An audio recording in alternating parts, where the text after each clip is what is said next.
Good morning बच्चों। आज अपन चालू कर रहे हैं पैरासिटिक अडेप्टेशन इन हेलमिंथेस में। क्या हेलमिंथेस के अंदर फिजियोलॉजिकल अडेप्टेशन, ठीक है। फिजियोलॉजिकल अडेप्टेशन अपन चालू कर रहे हैं और इसके बारे में मैं आपको बताती हूँ। एक सेकेंड।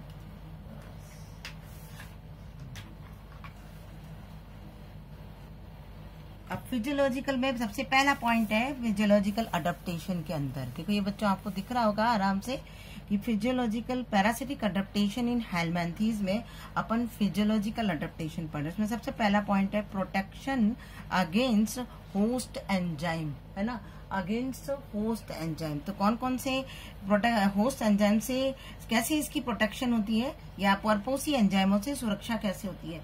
किनके शरीर के चारों तरफ किसका आवरण होता है, क्यूटिकल की कवरिंग होती है। शरीर के चारों तरफ किसकी कवरिंग होती है, क्यूटिकल का कवर होता है ना। ये तो साफ नहीं आ रहा। क्यूटिकल की कवरिंग होती है, किसकी, क्यूटिकल की कवरिंग होती है शरीर के चारों तरफ, ठीक है।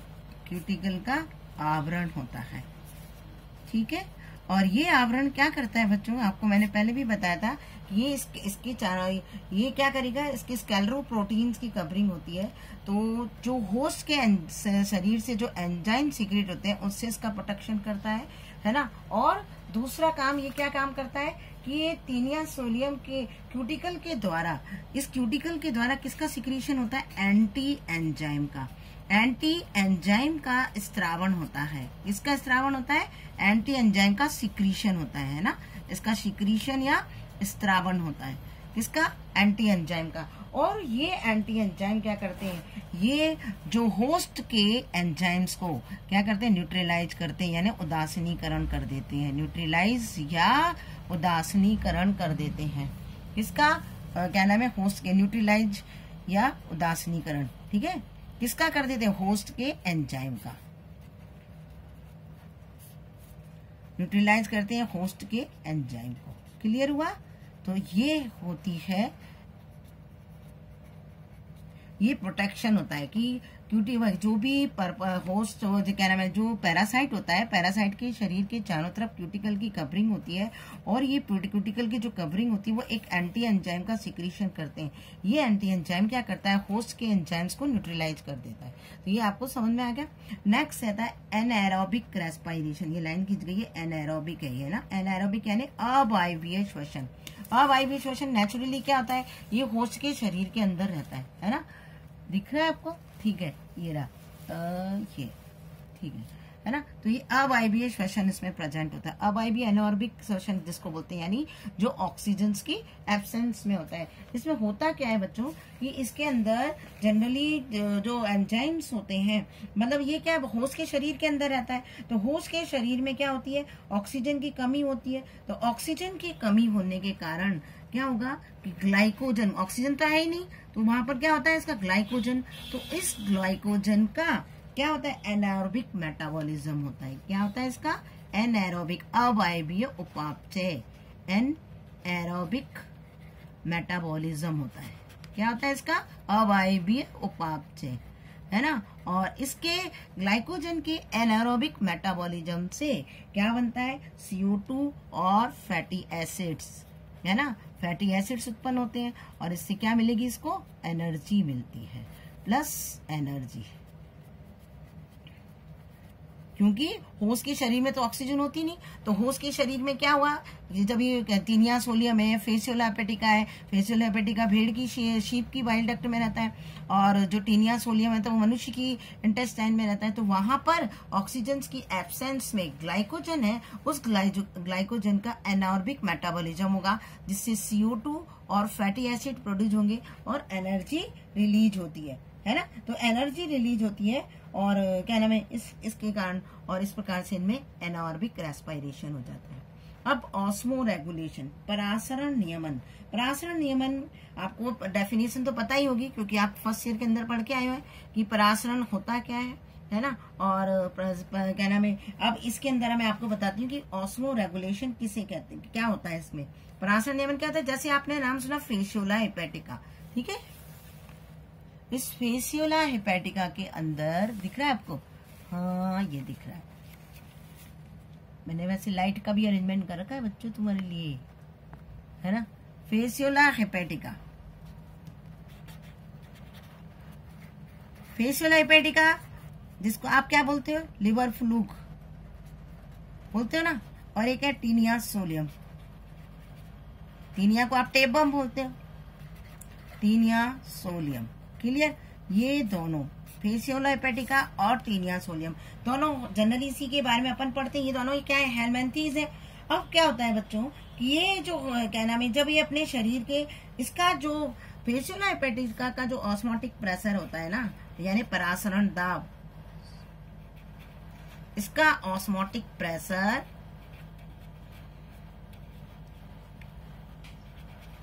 वातावरण के बराबर होता है, एनवायरमेंट के बराबर होता है, इक्वल होता है, वातावरण के इक्वल होता है। ठीक है, इसके बराबर होगा, है ना। तो बराबर होने के कारण अब क्या होगा, ये क्या नाम है, इसीलिए इसको क्या होगा, ये अपनी शरीर की सतह से होस्ट से जो न्यूट्रिटिव सब्सटेंस है या पोषक पदार्थ है उनको ग्रहण नहीं कर पाता। तो इसको क्या करना पड़ता है, ये इसकी जो, इसीलिए इसमें क्या होती है, इंटेस्टाइन जो होती है ना वो कम विकसित, वो सॉरी आहार नाल होती है ना, या एलिमेंट्री कैनाल कम डेवलप होती है। लेकिन इसमें जो माउथ होता है ना, माउथ और कैसा सकिंग टाइप की फेरिंग्स प्रेजेंट होती है, सकिंग फेरिंग्स होती है। तो उसके द्वारा ये क्या करता है, ये होस्ट के शरीर से पोषी पदार्थ को यानी न्यूट्रिटिव सब्सटेंस को ले लेता है, यानी सक कर लेता है ना, उससे प्राप्त कर लेता है। तो इसी के कारण ये ट्रिपैनोसोमा या लिवर फ्लूक जिसको आप बोलते हैं, ट्रिपैनोसोमा, वो सॉरी ट्रेमेटोड्स बोलते हैं इसको, है ना, जनरली इनको ट्रेमेटोड्स के नाम से जानते हैं, किसको, फेसियोला हेपेटिका को। तो इनके शरीर का जो ऑस्मोटिक प्रेशर होता है वो बाहरी एनवायरमेंट के बराबर होता है ना, और इसीलिए इनमें क्या होगा, इसलिए इनको अपने क्या नाम है, होस्ट के शरीर से न्यूट्रिटिव सब्सटेंस प्राप्त नहीं कर पाते, और इसलिए इनके शरीर में वो इनकी एलिमेंट्री कैनाल में क्या प्रेजेंट होता है, माउथ और सकिंग फेरिंग्स यानी चूसकीय ग्रसनी पाई जाती है, और जिससे ये क्या करते हैं, होस्ट के शरीर से पोषक पदार्थ को ग्रहण कर लेते हैं। टीनिया सोलियम जो होता है बच्चों, यानी इसके टीनिया सोलियम का ऑस्मोटिक प्रेशर, इसका जो ऑस्मोटिक प्रेशर, OT कर दिया मैंने इसको, ठीक है, O और P, ठीक है, ऑस्मोटिक प्रेशर। तो इसका जो ऑस्मोटिक प्रेशर है टीनिया सोलियम के शरीर का ऑस्मोटिक प्रेशर होता है वो ज्यादा होता है, इसका ऑस्मोटिक प्रेशर ज्यादा होता है, और ये इसीलिए जब इसका ऑस्मोटिक प्रेशर ज्यादा है तो ये शरीर की क्या नाम है, होस्ट के शरीर से क्या ग्रहण कर लेगा, होस्ट के शरीर से आवश्यक क्या नाम, पोषक पदार्थों को या न्यूट्रिटिव सब्सटेंस को ग्रहण कर लेता है, गेन कर लेगा।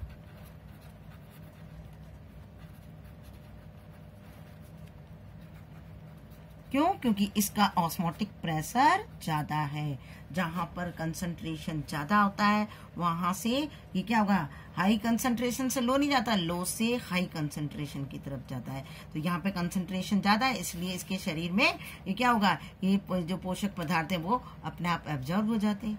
क्लियर, ये बात आपको समझ में आई। तो ये थे क्या, फिजियोलॉजिकल अडेप्टेशन। फिजियोलॉजिकल अडेप्टेशन में पहला पॉइंट क्या है बच्चों, पहला पॉइंट है आपके पास प्रोटेक्शन अगेंस्ट होस्ट एंजाइम, यानी परपोसी एंजाइमों से सुरक्षा। ठीक है, परपोसी एंजाइमों से सुरक्षा, इसमें मैं आपको बता चुकी हूँ कि इनकी बॉडी के चारों तरफ क्यूटिकल की कवरिंग होती है, वो एंटी एंजाइम का सिक्रीशन करती है। एंटी एंजाइम्स क्या करते हैं, होस्ट के एंजाइम्स को न्यूट्रलाइज कर देते हैं। दूसरा था एनारोबिक रेस्पिरेशन, अवायवीय श्वसन, यानी जब होस्ट के शरीर के अंदर रहते हैं तो वहां पर ऑक्सीजन प्रेजेंट नहीं होती, तो इसीलिए क्या करते हैं, अब इनको एनर्जी तो चाहिए होती है, तो क्या करते हैं, ग्लाइकोजन का जो एनारोबिक मेटाबॉलिज्म होता है यानी अवायवीय उपापचय होता है, जिससे CO2 और fatty acid plus energy produce होती है। ठीक है, और एनर्जी इनको मिल जाती है। ऑस्मो रेगुलेशन यानी परासरण नियमन। परासरण नियमन क्या होता है बच्चों, कि इसमें जो फेसियोला हेपेटिका होता है उसका, अब इसको क्या अपना भोजन पदार्थ तो लेना ही पड़ेगा ना उसके शरीर से, क्योंकि इसके एलिमेंट्री कैनाल खुद की तो इतनी ज्यादा डेवलप नहीं होती इन लोगों की।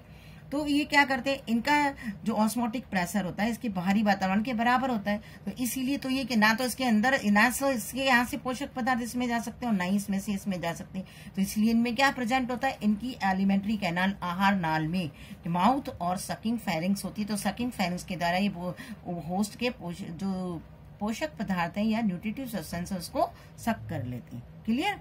टीनिया सोलियम में ऑस्मोटिक प्रेशर ज्यादा होता है इसके शरीर का, किसके बजाय, होस्ट के शरीर के। इसलिए अपने को मालूम है जहां हाई कंसंट्रेशन है और जहां लो कंसंट्रेशन, लो से हमेशा हाई कंसंट्रेशन की तरफ जाएंगे। तो होस्ट के शरीर से जो न्यूट्रिटिव सब्सटेंस है वो उसकी बॉडी के द्वारा अब्जॉर्ब हो जाते हैं, यानी अवशोषित हो जाते हैं। तो ये तो हुआ फिजियोलॉजिकल अडॉप्टेशन। अब लास्ट अपना रह गया जीवन चक्र के अनुकूलन। ठीक है, वो और देख लेते हैं। जीवन चक्र के अनुकूलन, कौन कौन से जीवन चक्र के अनुकूलन होते हैं बच्चों? सबसे पहला जीवन चक्र के अनुकूलन में आपके आएगा, ये दिख रहा है आपको? ठीक है, ये जीवन चक्र के अनुकूलन में सबसे पहला जो आता है वो कौन सा होगा कि इनके अंदर ये कैसे होते हैं, जो प्लेटी हेलमिंथीज होते हैं अधिकांश, मोस्टली कैसे होते हैं, यानी अधिकांश कैसे होंगे इसमें? Mostly hermaphrodite. हर्माफ्रोडाइट, हर्माफ्रोडाइट का मतलब समझते हो ना बच्चों? उभयलिंगी, उभयलिंगी होते हैं। उभयलिंगी का मतलब जब मेल और फीमेल रिप्रोडक्टिव ऑर्गन एक ही जंतु के अंदर प्रेजेंट होते हैं, यानी नर और मादा जनांग जब एक ही में होते हैं तो उसको उभयलिंगी कहते हैं। इसलिए इनको फर्टिलाइजेशन के लिए दूसरे एनिमल को जरूरत नहीं पड़ती और इनमें निषेचन आसानी से हो जाता है। नंबर एक। नंबर दो कौन सा? नंबर 2 इसके अंदर होता है कि इनके जो रिप्रोडक्टिव ऑर्गन यानी जनन अंग यानी रिप्रोडक्टिव ऑर्गन है ना, इससे चल जाएगा, जनन अंग अधिक विकसित होते हैं। चलिए नहीं रहा, रिप्रोडक्टिव ऑर्गन अधिक विकसित होते हैं।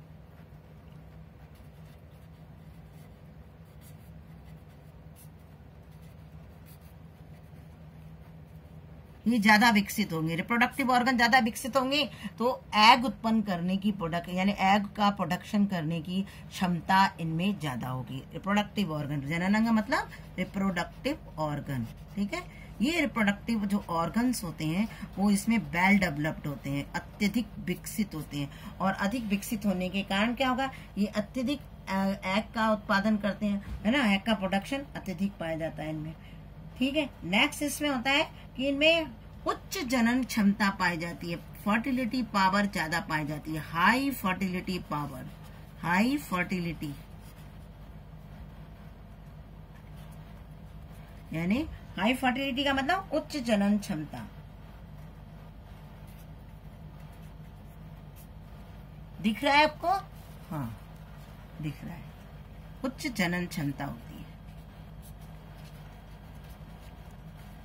उच्च जनन क्षमता होती है तो क्यों होती है? क्योंकि इनके 2 होस्ट होते हैं, एक क्या नाम है, तो एक होस्ट से दूसरे होस्ट में जाने पर अधिकांश जो इनके एग होते हैं वो नष्ट हो जाते हैं। तो इसलिए जब उच्च जनन क्षमता होती है, एग का प्रोडक्शन ज्यादा होगा तो वो क्या होगा, कुछ ना कुछ तो बचेंगे और उससे इनका क्या होगा, फर्टिलाइजेशन आसानी से हो जाता है। इसलिए उच्च जनन क्षमता क्योंकि इसलिए पाई जाती है क्योंकि इनको एक होस्ट से दूसरे होस्ट में जाना पड़ता है, तो इनकी मृत्यु की संभावना ज्यादा रहती है ना, मृत्यु दर ज्यादा होती है। इसीलिए इनमें उच्च और तीव्र हाई फर्टिलिटी पावर प्रेजेंट होती है। नेक्स्ट होता है इसमें कि देखो फेसियोला जो हेपेटिका है, इसको मैंने शॉर्ट में लिखा है फेसियोला हेपेटिका, है ना।